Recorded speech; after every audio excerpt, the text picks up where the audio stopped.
My name is Alina Ward, and for most of my life, people believed I was the least successful person in my family. I was 35 years old, unmarried, living in a modest apartment above a grocery store in Columbus, Ohio, while my younger cousins drove luxury cars and posted vacation photos from places I had only seen on postcards. At family gatherings, I was always the quiet one, sitting near the kitchen, listening while others discussed investments, promotions, and expensive renovations. They called me simple, sometimes even lazy, because I worked from home and rarely spoke about my job. What they never understood was that silence does not mean weakness. Sometimes silence hides power. The moment that changed everything began on a warm summer afternoon during my Aunt Lorraine's birthday celebration. The entire family gathered at her newly purchased estate outside the city, a place filled with marble floors, tall glass windows, and carefully arranged roses lining the driveway.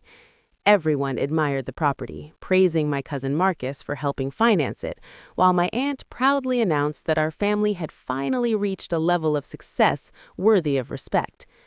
I stood near the back of the room, holding a plate of food I had barely touched, listening to their laughter echo through the hall. At some point during the evening, my cousin Jessica leaned toward me and whispered loud enough for others to hear, "You should really do something with your life, Elena. Not everyone can live off leftovers forever." Several people laughed quietly, pretending it was harmless humor, but I felt the familiar sting of humiliation settle in my chest. What made the moment worse was not their laughter, but the way my mother avoided looking at me. She had always believed success meant visible wealth, cars, jewelry, big houses, and since I had none of those things on display, she assumed I had failed.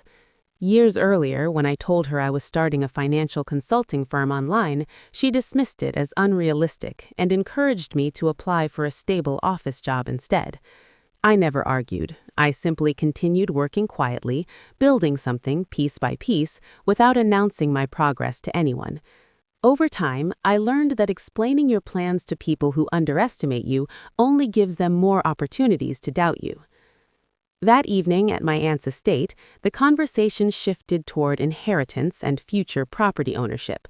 Marcus began describing how he planned to expand the estate with additional land purchases, boasting that our family would soon own half the surrounding valley. His confidence drew admiration from nearly everyone in the room. When someone jokingly asked what I planned to inherit someday, Marcus answered before I could speak. "She'll inherit patience," he said, laughing loudly, "because that's the only thing she has plenty of." Again, laughter filled the space, and again I stayed quiet, forcing a polite smile while something inside me hardened. What none of them realized was that I had spent the last decade building an investment portfolio worth more than everything they owned combined. After graduating from college, I accepted small freelance consulting projects, helping struggling businesses restructure their finances. Those early years were exhausting. I worked late nights, often skipping meals to save money, studying market trends while others slept. Slowly, my client list grew. One successful project led to another, and eventually I began investing my earnings into undervalued properties across different states. Instead of buying luxury items, I reinvested every dollar into land, warehouses, and commercial buildings that generated steady income. Over time, those investments multiplied into something far greater than I had imagined. 6 months after my aunt's birthday party, another family gathering was scheduled, this time to celebrate the official expansion of the estate. Invitations were printed on thick, embossed paper, listing Marcus as the primary investor behind the land acquisition. My name appeared nowhere on the list, even though the new section of land had actually been purchased through one of my companies months earlier. I had not mentioned it because revealing my ownership too early would have complicated negotiations still in progress. Instead, I waited quietly, allowing them to celebrate what they believed was Marcus's success. On the day of the celebration, guests gathered under a white tent overlooking the newly acquired fields. Marcus stood at the center of attention, holding a glass of champagne while explaining how the expansion would double the estate's value. Cameras flashed as relatives took photos, capturing his confident smile against the backdrop of rolling hills. I stood near the entrance, watching silently as speeches began. Then the estate lawyer arrived carrying a folder filled with documents. He walked directly toward Marcus, nodded politely, and handed him the papers. Marcus opened them casually at first, expecting routine approvals, but his expression changed almost instantly. His smile faded. His eyes scanned the page again and again as confusion replaced confidence. The lawyer cleared his throat and addressed the crowd. "There seems to be a misunderstanding regarding the ownership of this land," he announced calmly. The air shifted. Conversation stopped mid-sentence. Every face turned toward Marcus, waiting for clarification. Instead of speaking, he stared at the papers as if they had betrayed him. The lawyer continued, explaining that the land Marcus believed he owned had actually been purchased through an independent holding company months earlier. That company, he explained, belonged to me. For several seconds, silence filled the entire tent. No one moved, no one spoke.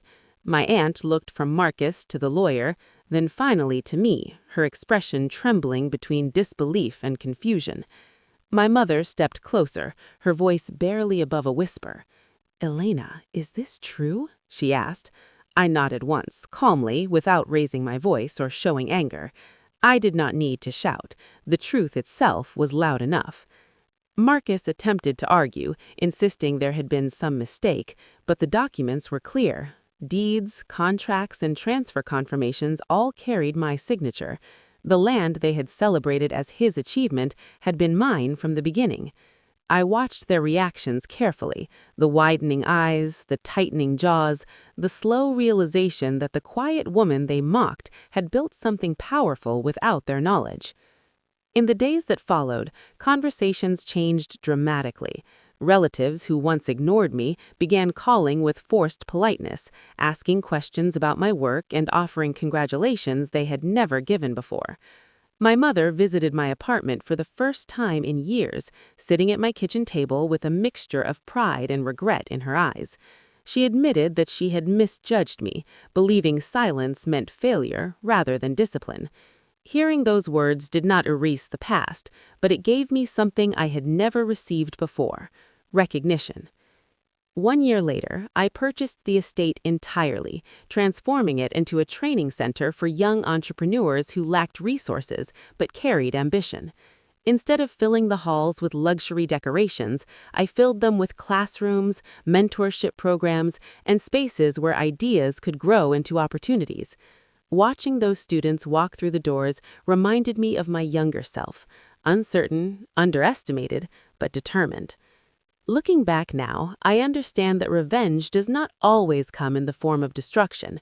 Sometimes the most powerful response to disrespect is quiet success that speaks for itself.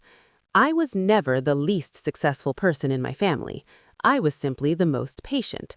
And patience, when combined with discipline and vision, becomes the kind of power no one sees coming until it is already too late.